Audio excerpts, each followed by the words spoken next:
ఇండ్లు వృద్ధిలోకి రావాలి అని యజమాని కోరుకుంటాడు కాబట్టి ఆ 3 జ్యోతులు తూర్పు ముఖంగా వెలుగుతూ ఉండాలి. 3 ఒత్తులు వెయ్యాలి పూజ చేసినప్పుడు.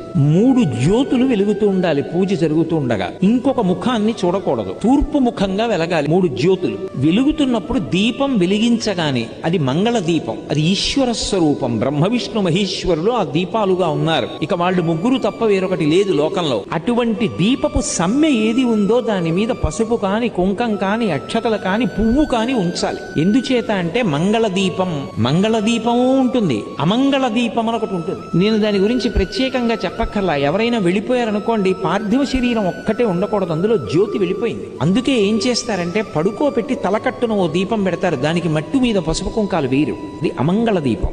మంగళ దీపం అంటే దీపం వెలిగించగానే కాసిన పువ్వులు వెయ్యాలి, లేదా పసుపు వెయ్యాలి, లేకపోతే కుంకం వెయ్యాలి, లేకపోతే కాసిన అక్షతలు వెయ్యాలి, వేసి నమస్కారం చేయాలి.